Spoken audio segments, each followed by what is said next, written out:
कहानी की शुरुआत में हम कैस्पर नाम के एक लड़के को देखते हैं जो कि अपनी साइकिल से अपने फ्रेंड डोज और उसकी गर्लफ्रेंड आइस के पास पहुंचता है। अब जिसके बाद वो तीनों कुछ टूल्स को लेकर वहाँ पर एक घर का लॉक तोड़ने लगते हैं। इस दौरान आइरिस बाहर खड़े होकर आसपास नजर रख रही होती है ताकि किसी के आने पर वो अपने दोस्तों को बता सके। कैस्पर अंदर तिजोरी का लॉक खोल लेता है और तभी उसी दौरान गाड़ी से वहाँ पर घर के ओनर आ जाते हैं। ये देखकर आइरिस घर के बेल को बजाकर अपने दोस्तों को आगाह कर देती है और फिर वो घर के ओनर को अपने बातों में फंसाने लगती है ताकि उसके दोस्तों को घर से बाहर निकलने का मौका मिल सके और वो ऐसा करने में कामयाब भी हो जाते हैं। फिर इसके बाद वो सभी चोरी किए गए पैसों को आपस में बांट लेते हैं। लेकिन कैस्पर कहता है कि मेरे डैड ने बहुत ही ज्यादा पैसे उधार ले रखे हैं, इस वजह से मेरे लिए इतने पैसे काफी नहीं हैं। जिस बात पर डॉज उससे कहता है कि हम कल फिर से किसी नए घर में चोरी कर लेंगे। लेकिन आइरिस इस बात के लिए मना करती है और कहती है कि कल मुझे एक घर में डिनर पार्टी के लिए काम पर जाना है। ये सुनकर उसका बॉयफ्रेंड डॉज कहता है कि फिर तो हमें उसी घर में चोरी करनी चाहिए क्योंकि वो लोग बहुत ही ज्यादा अमीर होंगे।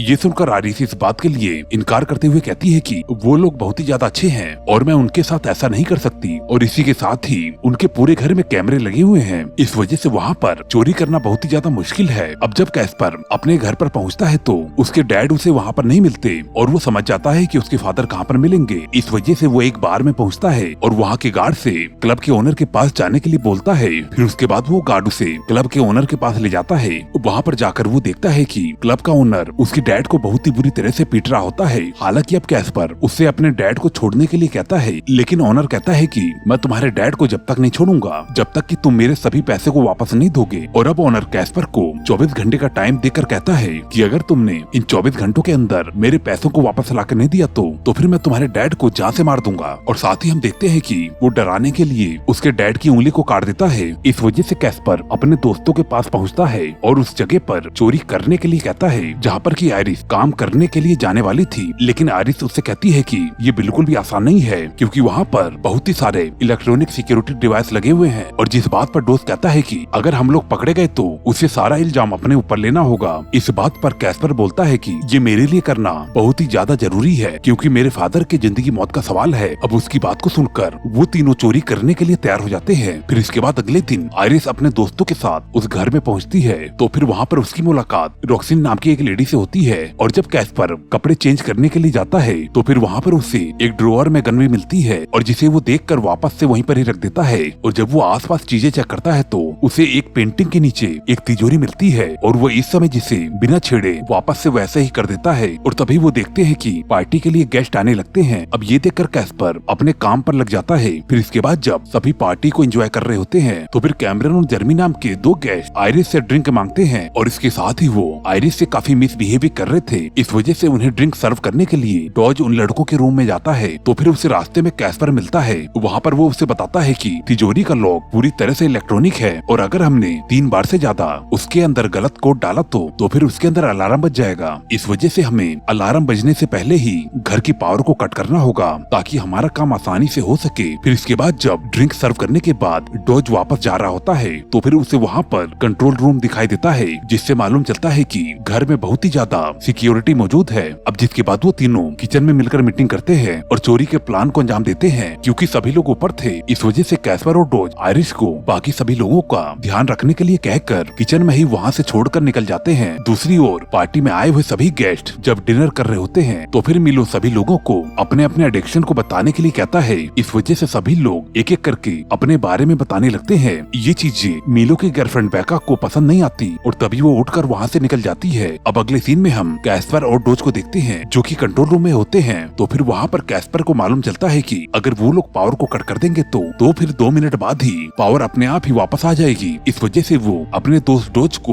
वहीं पर ही रुक कर पावर ऑन होने के बाद दोबारा से कट करने के लिए कहता है और लॉकर को खोलने के लिए वहाँ से निकल जाता है। इधर जब डॉज कंट्रोल रूम में होता है और तभी उसे बाहर किसी के आने का एहसास होता है। इस वजह से वो चेक करने के लिए बाहर निकलता है तो फिर वहाँ पर उसे एलोइड मिलता है जो कि उससे पूछता है कि तुम यहाँ पर क्या कर रहे हो। जिस बात पर डॉज बहाना बनाकर कहता है कि मैं वॉशरूम ढूंढ रहा था। ये सुनकर एलोइड उसे वॉशरूम दिखाता है और जब डॉज वॉशरूम में जाकर वॉशरूम का दरवाजा बंद करने लगता है तो फिर एलोइड भी वॉशरूम के अंदर घुस जाता है और डोर को क्लोज कर देता है। अब डॉज के कुछ समझने से पहले ही वो डॉज के हाथ को पकड़कर उसके हाथ को ही बहुत ही बुरी तरह से काट देता है। और अब इसके बाद एलोइड डॉज के ऊपर लगातार ही हमला करके उसे कई बोटियों में काट देता है। और जब फिर डॉज पावर को ऑफ नहीं कर पाता है और कैस्पर के 3 बार बार गलत पासवर्ड डालने की वजह से और अलार्म बजते ही पूरा घर लॉक हो जाता है। और अब जिस वजह से पैट्रिक अपने आए हुए मेहमानों से वहाँ पर रुकने के लिए कहकर चेक करने के लिए चला जाता है। हालांकि इस बात से सभी लोग बहुत ही ज्यादा हैरान होते हैं। इसके बाद जब पैट्रिक चेक करता है तो उसे मालूम चलता है कि कंट्रोल रूम में डॉज घुसा हुआ था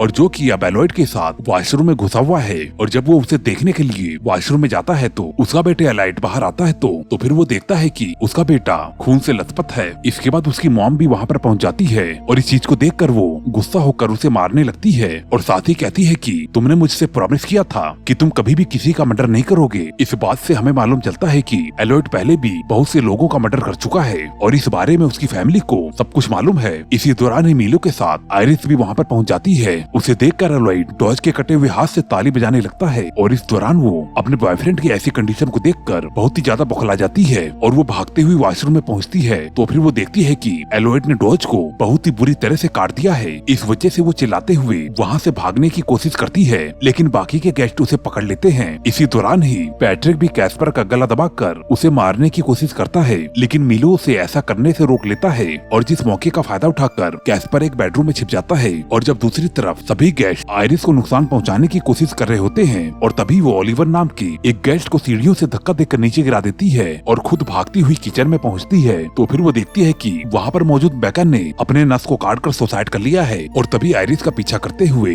जर्मी और उसका भाई वहाँ पर पहुंचकर आयरिस पर हमला कर देते हैं और जिनसे बचते हुए वो वहाँ पर एक रूम में छिप जाती है। दूसरी तरफ पैट्रिक अभी तक कैस्पर का दरवाजा खोलने की कोशिश कर रहा होता है। इस वजह से मिलोय उसे ऐसा करने से मना करता है और जिस वजह से पैट्रिक वहाँ से चला जाता है। इसी दौरान ही मिलोय एलॉयड को गुस्से में पीटने लगता है और कहता है कि ये सभी कुछ जो हो रहा है ये सिर्फ तुम्हारी वजह से हो रहा है क्योंकि तुमने अभी तक कुछ भी नहीं सीखा है। और फिर वो पैट्रिक के पास पहुंचकर कहता है कि क्या तुम भूल गए हो कि हमारे ग्रुप का लीडर कौन है। तो फिर पैट्रिक कहता है कि ये बच्चे यहाँ से जिंदा नहीं बचने वाले क्योंकि इन्होंने मेरे घर में घुसकर चोरी करने की कोशिश की है। जिस बात पर मीलो कहता है कि तुम्हें ये नहीं भूलना चाहिए कि तुम जो भी लाइफ बिता रहे हो वो सिर्फ मेरी दी हुई है, नहीं तो तुम आज जेल में होते। और जिसके बाद हम कैस्पर को देखते हैं जो कि ड्रॉअर में रखी हुई गन को निकाल लेता है और तभी उसके पास मीलो पहुंचता है और उसे कहता है कि मैं एक सोसाइटी चलाता हूं और जो कि किलर्स को सुधारने का काम करते हैं। और जिसके बाद हम एलेक्सिस को देखते हैं जो कि रूम के बाहर खड़े कैमरन और जर्मी को भगा देती है और साथ ही आयरिस को बाहर आने के लिए उससे रिक्वेस्ट करती है। तो आयरिस थोड़ी देर में उसकी बात को मान लेती है लेकिन जैसे ही एलेक्सिस उसे घर से बाहर निकालने की कोशिश करती है तो फिर उसे ऐसा करते हुए वहाँ पर मौजूद जर्मी और उसका भाई देख लेते हैं। दूसरी तरफ कैस्पर गन पॉइंट पर रखकर मीलो के साथ साथ बाकी लोगों को भी बंदी बना लेता है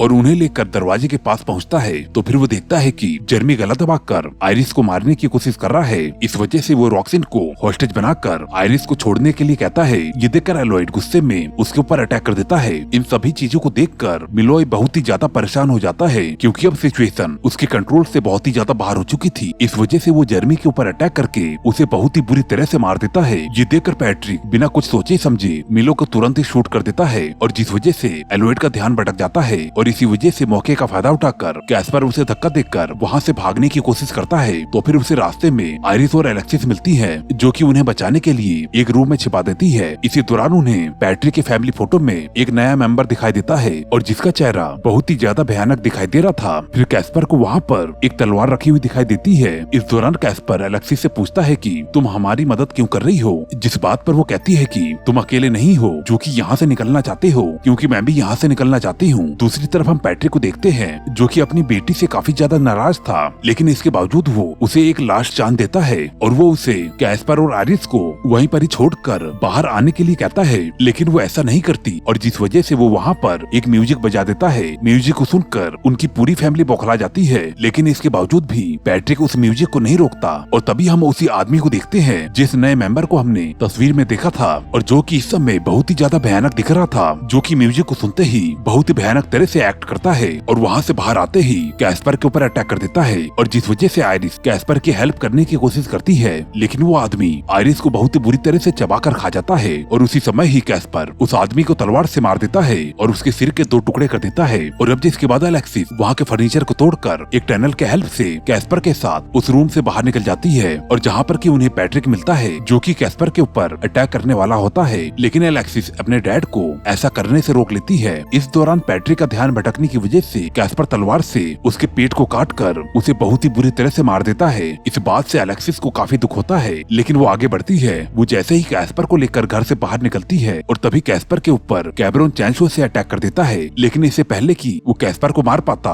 कैस्पर अपनी तलवार से उसके पैरों को काट देता है और जिस वजह से चैंसो उसके हाथ से छूटकर उसी के शरीर पर चलने लगती है और जिस वजह से वो भी कट के मारा जाता है। और तभी पीछे से एलोइड आ जाता है और बेसबॉल से उसके ऊपर अटैक करके बेहोश कर देता है। और जब कैस्पर को होश आता है तो फिर वो अपने साथ साथ एलेक्सिस को भी बंधा हुआ पाता है। इस दौरान एलोइड ने उन्हें चैन से इस तरह से बांधा हुआ था कि अगर उन दोनों में से कोई भी अपनी रस्सी को खोलने की कोशिश करेगा तो फिर दूसरा पानी में डूबकर बुरी तरह से मारा जाएगा। और फिर वो उन्हें 1 मिनट का टाइम देता है और कहता है कि अगर तुमने एक दूसरे में से किसी को भी नहीं मारा तो फिर मैं तुम दोनों को ही 1 मिनट बाद मार दूंगा।